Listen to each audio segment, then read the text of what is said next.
Hey guys, and welcome back to Mad About Skin. If you're new to our channel, welcome. Here at Mad About Skin, we're passionate about helping you to get the best out of your skincare. If you haven't already, make sure you subscribe. Click the button below because we've got some amazing content coming up and we don't want you to miss out on any of it. If you're one of our regular subscribers, thank you. And this video actually comes requested from one of our subscribers, which is a get ready with me, my morning skincare routine. So if you followed our channel for quite some time, I already did an evening skincare routine where I went through how I dealt with some of the issues in my skin, what products I like to use, any recommendations I might have had. So today's video, we're going to do the reverse, and we're going to talk about the morning skincare routine, which is always very different to the evening. So I like to think as evening is where you treat, you repair, you really pamper the skin. The morning, for me, is where you protect the skin. So what can you do to protect for the things that it's going to face during the day?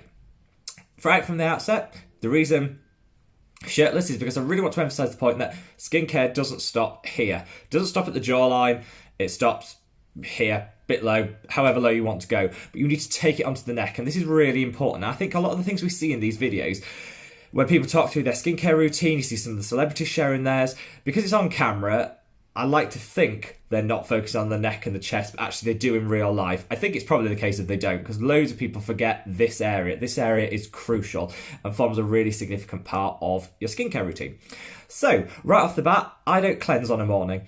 The reason for that is I think it does too much to strip and dry my skin. I actually think if I do a really thorough, deep double cleanse in the evening, which is my preferred method, then by the time you wake up, yes, you might have a little bit of sweat, you'll have a little bit of oil breakup, but that's going to be dealt with by your exfoliant. You don't actually need to cleanse in my book, unless you're particularly oily or using a treatment cleanser prescribed by a professional. So I skip the cleansing step. I also don't wake up looking like this. I've been in the shower, I've shaved. The reason I've shaved before on camera is because A, it's quite a messy routine, and B, I've already done a video on male grooming, skincare and shaving, so I don't think that needs to be seen. So I've already showered and I've shaved, done my hair, and now it's just brush my teeth, and now we're just on to the skincare portion. So skipping cleansing, so I move straight into an exfoliant. So a lot of people ask, if you're shaving, would you exfoliate afterwards? Absolutely. So I've got quite sensitive skin here. I do break out and get shaving rash, bumps and burns here. The best way to deal with that is, often that is follicles, so hair follicles trying to poke through the skin, but poking through at a different angle to what it is, and that creates a bump as it's trying to break through. It can be quite itchy, it can be quite sore. So the way to deal with that, if you're a guy, as top tip, is to make sure you're exfoliating that area. Never forget it.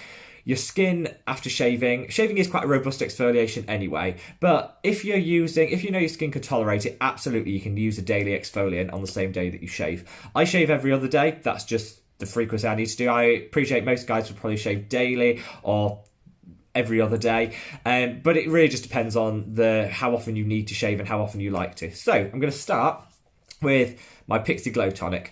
This isn't my regular exfoliant. I normally use the ordinary 7% toning solution.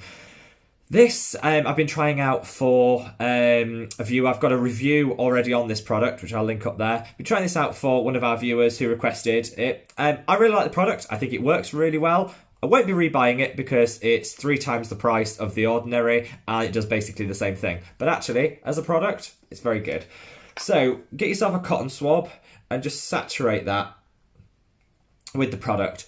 I don't like to go too heavy, but I do think you should be feeling the product. The cotton swab should be wet. Goes without saying that you've already washed your hands thoroughly before this process. So start wherever you want to start. Always avoid the contour of the eye area, so never do the eyelid or the direct under eye. So I sweep under the eye, cover the face, take it onto the ear, to the back of the neck. You could do the whole of the neck, but I would do that last. Take it down the neck and onto the chest. And then go to the back of the neck. And make sure you do behind the neck here as well. So I think that's really crucial. This is why I think it's always best to do your skincare straight out of the shower. A, because your skin is damp. That's really important because it'll allow any of the moisture to be locked in. But also because you haven't got clothes on, so you can get all the areas that you want to get. If you're doing it fully clothed as the last part of your morning routine, then you're not going to be getting the areas you need to get. So that's Pixie Glow Tonic, first stage.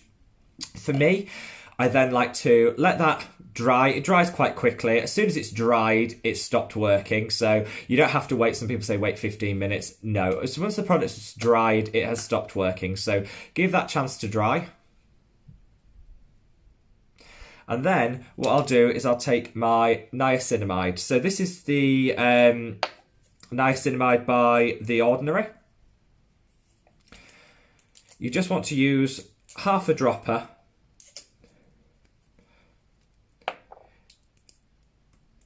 And I pat it on the face.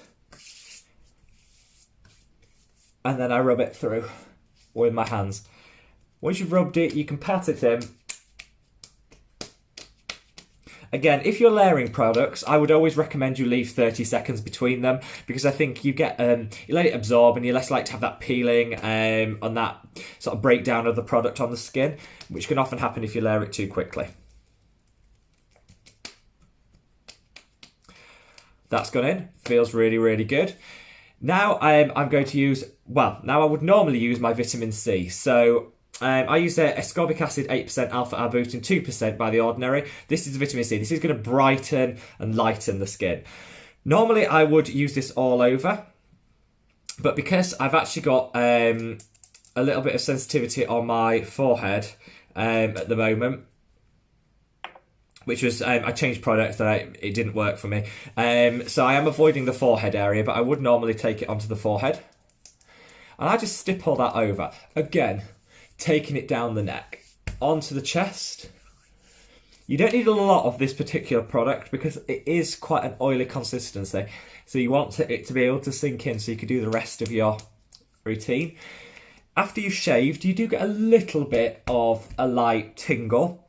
That means the product's working and it's nothing that's too uncomfortable, so I won't worry about that.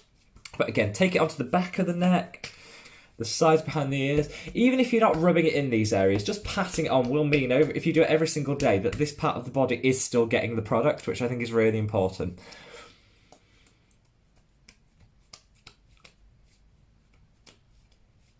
Give that 30 seconds to sink in. I usually take the products onto the back of my hand while I'm doing it.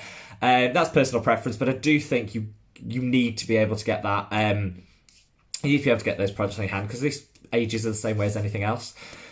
So when you feel that that's sunk in, which feels like it is now, if you do feel like you're a little bit puffy in the morning, as some people do, an all-over face tap like this will just help support the lymphatic drainage. I wouldn't do any rubbing because the skin's quite dry and you don't want to be rubbing on a dry skin, but it's just tapping all over while the product goes in. Help the product sink in and it will just help reinvigorate the skin a little bit.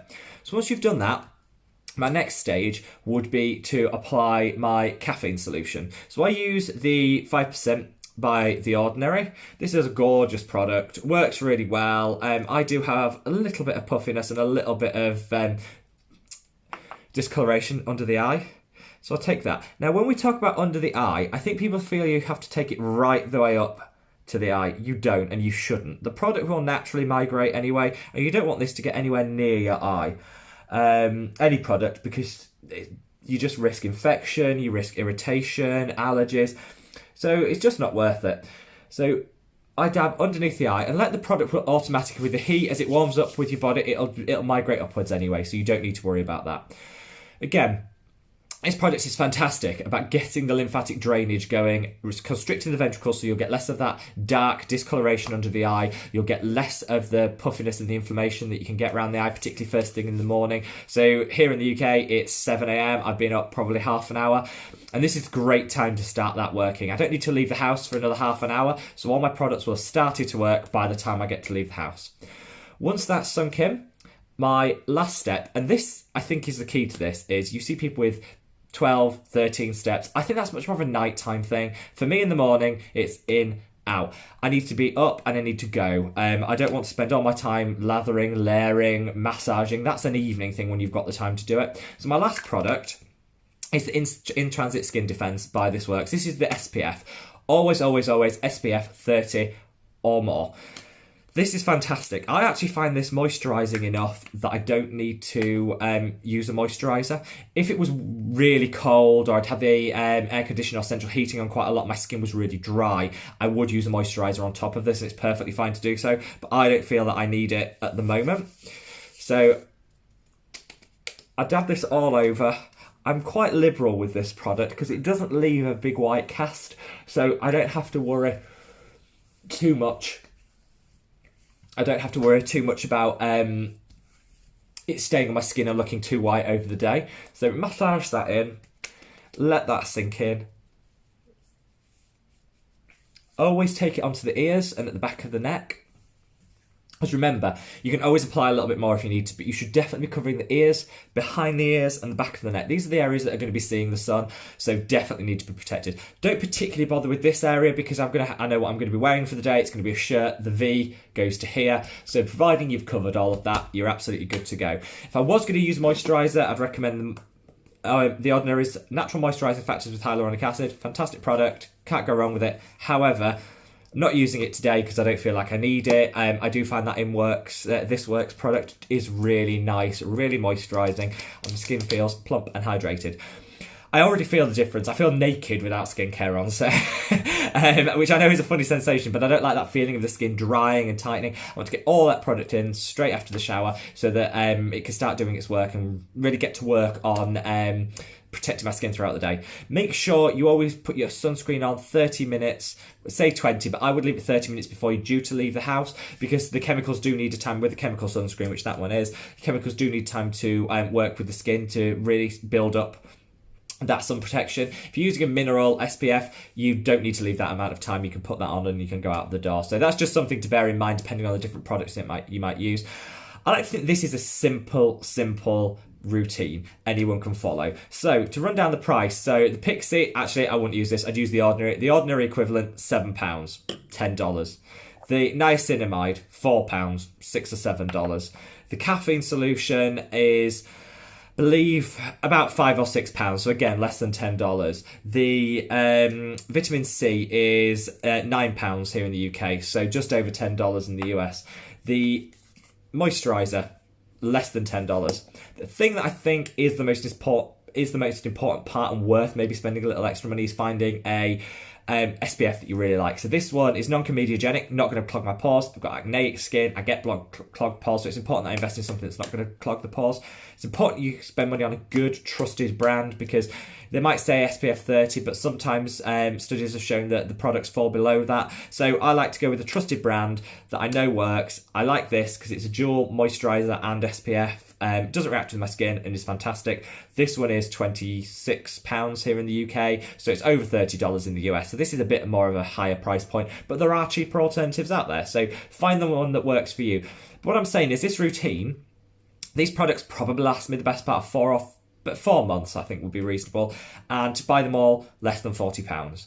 So I think for a morning skincare routine, £10 a month or under, that's quite easy and affordable for everyone. It's just going to be the sunscreen that's going to add to that price. And you can find cheaper alternatives out there if you do your research. I've got a whole video on SPFs. I'll link it up there. So have a look and see which one suits you. But I think for the basics in this, £10 a month for a morning skincare routine, you can't go wrong. You don't need to spend. And so I don't want people saying, I can't afford good skincare. You can. You just need to purchase the right products and make sure you're not overpaying for those brands. I hope this really helped you guys. I hope this, if you've got any questions or any queries on the back of it, if you think I've missed any steps out, or if you want some product recommendations for steps that you'd like to include, such as toners, which I personally don't use, but you might want some recommendations for those, by all means, leave me a comment below. Give this video a thumbs up. Let me know what sort of future videos you might like, and I'll see you in the next one, guys. Take care. Bye.